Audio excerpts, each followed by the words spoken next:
Allemands lañ. Oui. Hegel, Marx, Schiller, Feuerbach. Et ce grand peuple allemand, ce grand peuple d'idées a quand même démocratiquement choisi Hitler. Donc le Sénégal aussi a démocratiquement choisi ces gens-là. Donc comme je dis, les Sénégalais ont été trompés de bonne foi. Les Sénégalais ont été trompés de bonne foi. dafa mel ni jullit. jullit ku ko nax ci islam du gàcce. c'est-à-dire Sénégalais aussi ku ko nax ci patriotisme du gàcce. Oui. Mais maintenant c'est le problème que nous avons mooy le contenu du parti le contenu de leur patriotisme. ñii mosuñu am vision mosuñu am ambition pour le Sénégal. seen ambition personnelle ñu am. erreur bi ñu def. xam li may wax c'est-à-dire que wolof yi dañuy wax. waaw boo demee ba xamatoo fa nga jëm. nga dellu fa nga jóge. c'est ce que j'ai appelé lors des législatives le demi-tour démocratique. xam nga Égypte lu mel ni amoon na Égypte. les frères musulmans des trucs comme ça ñu fal les frères musulmans. Les Égyptiens se sont rendus compte au bout de 20 mois que le pays était bloqué. Et puis les Égyptiens et puis après ils ont fait du bonapartisme. Oui. Mais nous sommes une démocratie comme je dis le seul demi-tour que le Sénégal peut faire c'est un demi-tour démocratique. ci législative dama doon wax que législative yi dafa mel ni nga ñëw ci rond-point wala jël à péage bi et j'avais dit aux Sénégalais def leen demi-tour bu leen dugg ci péage bi ak Pastef. Wow. Donc malheureusement les Sénégalais ont pris le péage avec Pastef. Wow. Donc Pastef accélère vers la régression du Sénégal. Vers la régression du Sénégal. Pastef a un projet cohérent. C'est-à-dire que le projet de Pastef c'est comme je dis dans un pays il y a des riches et des pauvres. Les pays émergents c'est comment enrichir les pauvres pour ñu dab les riches. Le projet de Pastef nag mooy les riches là c'est comment les appauvrir. Pastef a l'ambition sincère de démocratiser la pauvreté. tey jii xoolal dëkk bi ni mu doole. Ah oui quand même. xoolal dëkk bi ni mu doole. Maintenant comme dugg nañ ci autoroute ba pare. On accélère vers la pauvreté vers la régression. Première sortie bi maintenant la prochaine sortie mooy les locales. C'est ça aussi la démocratie. C'est-à-dire Pastef aujourd'hui c'est le pouvoir légitime du Sénégal donc nous sommes obligés d'attendre les rendez-vous électoraux pour faire demi-tour. Très bien. Alors quand il invite le président de la République à venir se concentrer sur le parti. Alors ñu bëri jàpp ne loolu bu ko waxee laaj bi samp mooy est-ce que va-t-on vers ce qu'on appelle l'état parti et état parti yow dégg-dégg bi nga ci am lan la pour Sénégalais yi. Non mais Ousmane Sonko wax na ko. waaw ñoom ils veulent un parti état. xam naa ni Ousmane Sonko dafa xamul ni l'Union soviétique di loolu jàng nañ ko terminal. La guerre froide. Waaw. Mais l'Union soviétique s'est effondrée en 1990. Donc après 30 ans après parler de parti unique ça n'a pas de sens. Parler de parti unique ça veut dire qu'il y a le primat du parti. Oui. Sur l'État. Sur la République sur les institutions. Aujourd'hui le seul parti état qu'il y a au monde mooy en Corée du Nord. Donc est-ce que ñun dañoo bëgg a mel ni Corée du Nord.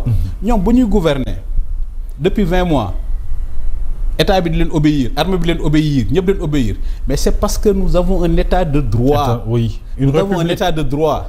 L'état de droit c'est que l'état est soumis à la loi. L'état est soumis au droit. Mais dans un parti état nag loolu amul moo tax Ousmane Sonko di am feebaru xol. di attaquer magistrat yi. Oui voilà boo ñëw justice bi yéegi demee noonu c'est-à-dire problème bi mu am la justice est rendue dans ce pays. Mais moom sa conception de la justice mooy juge yi dañoo war a wax li ko neex. xam nga quand il dit quand même mais c'est une irresponsabilité illimitée. Mais la justice critiquée elle est critiquée partout les magistrats sont critiqués par le Premier ministre mais ci ku am ndombal tànk yi toll nii yi mu am dañuy wax c'est une irresponsabilité illimitée. Wow. Que le Premier ministre dise aux Sénégalais si la justice n'est pas rendue ne payez pas d'impôts. Mais Mohamed la justice est rendue tous les jours. Oui. C'est-à-dire que moom décision de justice moo ko neexul. xam nga li may wax. moo ko favorable certainement quelque part. La politique judiciaire d'Ousmane Sonko c'est ce qu'on appelait en France la lettre de cachet. La lettre de cachet au temps de François Ier c'est-à-dire que da ngay indi benn feuille rek. François Ier day bind sa tur. boo bindee sa tur. Comme ça le roi qui met ton nom y a pas d'enquête y a pas de procédure. On te met en prison. Ousmane Sonko loolu la bëgg. Mais la justice fonctionne normalement au Sénégal c'est pourquoi j'en profite pour encourager et féliciter tous les magistrats. Mais Lat Diop du Cour suprême moo ko bàyyi. Procureur moo ko bàyyi. Et puis mu dem instruction. Cour suprême bàyyi ko loolu du justice. Parce que moom bëggul woon la Diop génn. Pape Malick Ndour convoqué nañ ko plusieurs fois jox nañ ko bracelet électronique. Mais loolu mooy justice. Maintenant comme on dit que vous soyez blanc ou noir que vous soyez riche ou pauvre la justice vous rendra blanc ou noir. Oui. Maintenant que vous soyez au pouvoir ou dans l'opposition la justice vous rendra blanc ou noir. La justice fonctionne parfaitement. Le Sénégal n'a pas un problème de justice. Exemple li may joxe. Ce sont les mêmes magistrats du Conseil constitutionnel qui censurent Ousmane Sonko et ses gars. Ce sont les mêmes magistrats qui censuraient Macky Sall. Ah oui. Mais Ousmane, on l'a vécu ci dernière. Mais Ousmane Sonko s'il a pu survivre politiquement. Mais c'est parce qu'on a une justice dans ce pays. Mais c'est ça. bi ñu ko fi radié des listes électorales di benn juge Ziguinchor moo ko dugalaat ci liste yi. Tout à fait. Après mu ñëw tribunal Dakar. Le juge là. Un juge est allé beaucoup plus loin que le juge Ziguinchor mais c'est ça la justice. Maintenant nag dans un état de droit. mais lu tax mu war a am kon bëtu critique boobu sur la justice et les magistrats et pour autant ni nga ko waxee justice moom saa yu ñu ko waxee ci réew mi rek c'est parce que politique yi ñoo am problème. La justice elle est rendue tous les jours les tribunaux. fii c'est le pays de Ousmane Camara maa ngi koy nuyu doyen Ousmane Camara. C'est le pays de Ousmane Goundiane ces grands magistrats. C'est le pays de Kéba Mbaye c'est le pays de Isaac Foster. On a toute une génération de magistrats. Comme c'est ce que j'appelle l'écosystème démocratique. C'est-à-dire Ousmane Sonko a des pulsions de dictateur. Mais maintenant, ce qui freine ces pulsions de dictateur là, c'est l'écosystème démocratique. On a un état de droit. Et c'est pourquoi je dis que l'écosystème a dompté ses instincts de dictateur. Mais la justice est rendue. Ah oui. Combien de fois lañ fi jàpp nit di Farba Ngom mi ngi ci kaso bi mi ngi ci kaso bi. démb bërki démb le doyen des juges a dit nañ bàyyi Badara Gadiaga le procureur s'y opposé. Ana Badara Gadiaga mi ngi ci biir kaso bi. mi ngi ci kaso ba léegi. C'est ça la justice. La justice parfois elle te donne raison. La justice parfois elle te donne tort. Mais ce qui n'est pas normal c'est les attaques du Premier ministre contre la justice. Et la posture de l'UMS dans tout ça. ñoom interpellé nañu leen déjà Moustapha Diakhaté ba mu fi critiquer benn magistrat dañu def benn communiqué bu nga xam daanaka mat na ñaari page mais tout le temps le Premier ministre attaque les magistrats dégguñu l'UMS.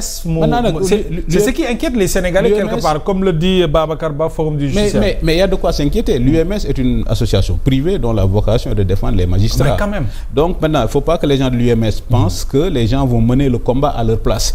Tey jii Sénégal bu ñu amee liberté de presse bi ñu am c'est parce que les journalistes se sont battus pour avoir la liberté de presse. La liberté ne se donne pas. Moi ce qui est choquant c'est et puis c'est pas la première fois que le Premier ministre def ko. Il avait dit sur le parvis du Grand Théâtre que le Conseil constitutionnel était corrompu. Bërki démb il a dit que oui il y a eu un complot cour d'appel cour suprême pour m'empêcher d'être candidat. Mais ça c'est extrêmement grave pour un état de droit. Il faut pas qu'il oublie que c'est lui le Premier ministre c'est le chef du gouvernement. C'est ça. Et que le Premier ministre n'est pas au-dessus des lois parce que l'État c'est l'exemplarité. Le problème de monsieur Ousmane Sonko parce que li ñuy wax l'État c'est le prestige. L'État c'est l'autorité c'est pas le pouvoir. Et quand tu es Premier du Sénégal, tu dois incarner un certain prestige de l'État que tu représentes. Et comme on dit, il n'y a pas de prestige sans distance. Monsieur Ousmane Sonko n'a qu'à s'en vouloir à lui-même. Monsieur Ousmane Sonko a voulu être candidat en 2024, il a été condamné pour diffamation. Il a été condamné pour diffamation. Il a parlé de rapports qu'il n'a jamais produits. Maintenant, li may ko wax ci affaire gendarmerie. Mais depuis 20 mois, monsieur Ousmane Sonko est Premier du Sénégal, c'est le chef de l'administration, tout lui est soumis. Mais il n'a qu'à sortir le rapport. C'est ça, tout court, tout il n'a qu'à sortir le rapport. Xam nga rapport bi c'est comme li ñuy wax l'arlésienne là. Il en parle toujours, mais il n'a qu'à sortir le rapport. Il n'a qu'à sortir le rapport. Donc c'est gênant que le Premier ministre du Sénégal, le chef de l'administration, et puis puisse attaquer comme ça les magistrats. Bi mu nekkee dans l'opposition, il se voulait être... Et quand il dit justice bi duñu ko bàyyi ak magistrats yi, on va se battre ba justice bi duñu ko bàyyi ak magistrats yi. Mais qu'est-ce que cela veut dire? Mais c'est du populisme. Naa la wax dara. Mais justice bi magistrat loolu ñëpp xam nañ ko. Le tribunal est un lieu public. Parce que la justice est rendue au nom du peuple. Tout à fait. La justice, le tribunal, c'est comme l'école publique de Sangalkam. Le tribunal est un lieu public. La justice n'est pas rendue au nom de l'État. La justice n'est pas rendue au nom du président. La justice est rendue au nom du peuple. Et c'est pourquoi au Sénégal, il n'y a pas de procès privé, il n'y a pas de procès de nuit. La justice est publique. Et chaque jour, comme neex nga dem tribunal seetaan. Tout à fait. Donc li muy wax c'est du pléonasme. La justice est rendue au nom du peuple. Mais moom sa conception de la justice est bonne quand les décisions lui sont favorables. Mais la justice est rendue au nom du peuple. C'est pourquoi d'ailleurs li ñuy wax affaire grâce en termes de sciences politiques. La grâce est un héritage de la monarchie. Parce que dans une monarchie, la justice est rendue au nom du roi. Le roi pouvait te gracier à tout moment. Maintenant, comme nous sommes dans une république, ici, en matière de grâce, pour que le président mande le gracier, il faut que toutes les procédures soient terminées. Avec les critères requis. Aussi longtemps que la procédure est en cours, le président n'a pas le pouvoir de te gracier. Nous avons une très bonne justice et nous sommes très fiers de notre magistrat. Comme le may wax, il faut que le Sénégal développe un patriotisme institutionnel. Les piliers de la République, c'est l'armée, les magistrats et les institutions. instituteur. C'est important. C'est ça qui a fait notre Absolument. République. Alors parlons de bonne gouvernance et dans le cadre de leur politique de Jubbanti, d'après toujours les déclarations du Premier ministre, on a changé un ministre de département parce qu'il aurait tenté de faire de la surfacturation. Et c'est Ousmane Sonko qui moo ñu ko annoncé.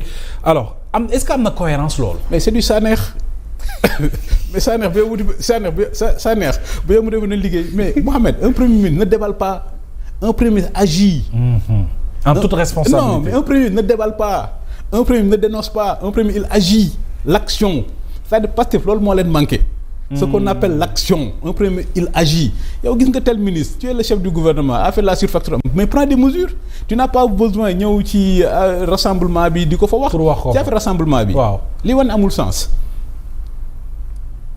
sens. C'est-à-dire en démocratie, la plus grande légitimité elle est élective. yow fal nañ la ba pare. Sénégalais fal nañ la président 54%. nga dem législative ñu jox la 130 députés. Est-ce que tu as besoin de te prouver toi-même que tu es populaire? Qu'est-ce qu'il veut prouver? Et c'est ça la bonne question. Qu'est-ce que Ousmane Sonko veut prouver? Qu'est-ce qu'il cherche à prouver en faisant le meeting? Et c'est ça la bonne question. Qu'est-ce qu'il veut prouver? Il veut prouver au président de la République. Le président. Il veut prouver au président de la République que c'est lui aujourd'hui qui a le parti, qui a l'appareil. Et c'est là où l'analyse devient intéressante. Wow. Xam nga ce que ça induit.